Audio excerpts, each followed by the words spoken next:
কমছে রোহিঙ্গাদের জন্য আন্তর্জাতিক অর্থ সহায়তা, তাই বিপুল জনগোষ্ঠীর ন্যূনতম সেবা নিশ্চিতে হিমশিম খাচ্ছে সংস্থাগুলো।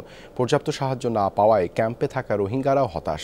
ভরণ পোষণে এখনই চাহিদা অনুযায়ী অর্থ সহায়তা না মিললে বিপর্যয় দেখা দেওয়ার আশঙ্কা সংশ্লিষ্টদের। বিস্তারিত জানাচ্ছেন আহমেদ রেজা, ছবি তুলেছেন লুৎফর রহমান। কুতুপালং এলাকার ৪ নম্বর রোহিঙ্গা ক্যাম্প জাতিসংঘের বিশ্ব খাদ্য কর্মসূচির মাধ্যমে পরিচালিত হচ্ছে ই-ভাউচার শপ। এখান থেকে নেওয়া যায় রোহিঙ্গাদের জন্য মাসে বরাদ্দকৃত রেশন। ই-ভাউচার শপে পরিবারের জন্য বরাদ্দ রেশন নিতে এসেছেন ক্যাম্পের বাসিন্দা সর্দার আলী। নিয়ম অনুযায়ী প্রতি রোহিঙ্গার জন্য মাসে বরাদ্দ $10, বাংলাদেশি মুদ্রায় ১১০০ টাকার মতো। পার মিলের দাম পড়ে সেক্ষেত্রে বাংলাদেশি টাকায় ১২ টাকা মাত্র।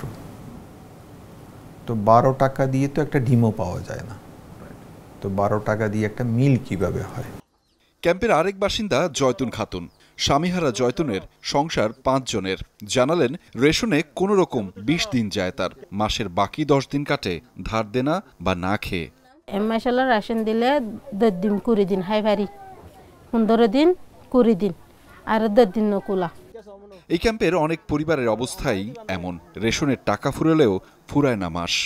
গ্যাস নকুলা হিন্দি রাশন আনি দিহীন হেতু দিন ১০-২০ দিন যা দিতে বা দান নকুলা হাই ভালে বেশি ১০ দিন আগারে ১৫ দিন ফান করে দূর হাই ভারি।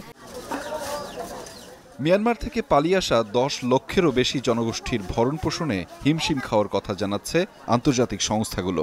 সম্প্রতি ইতালির রোমের ইউএন এজেন্সিতে নিযুক্ত যুক্তরাষ্ট্রের রাষ্ট্রদূত জেফ্রি প্রিস্কট ঘুরে দেখেন camp.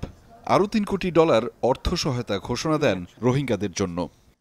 We have to find ways to step up and work together to address this.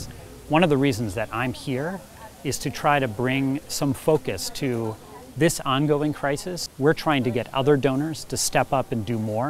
We need to have NGOs, we need to have the private sector, we need to have other governments joining us in this effort. বিশ্ব খাদ্য কর্মসূচি কার্যক্রমের বাংলাদেশ প্রধান বলছেন বেশ আর্থিক চাপ যাচ্ছে, এখনই দরকার আন্তর্জাতিক সম্প্রদায়ের অর্থ সহযোগিতা বাড়ানো।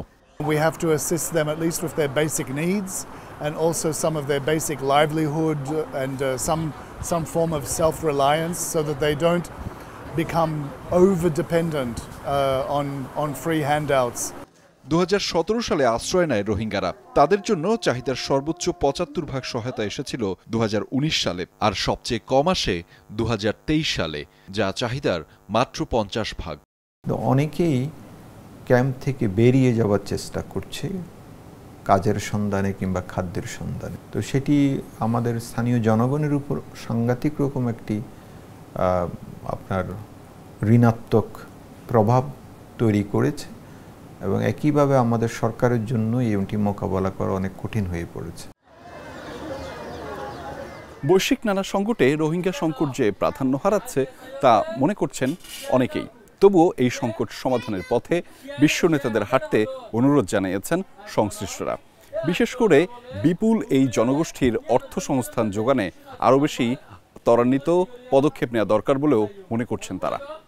আহমেদ রেজা, যমুনা নিউজ, উখিয়া, কক্সবাজার।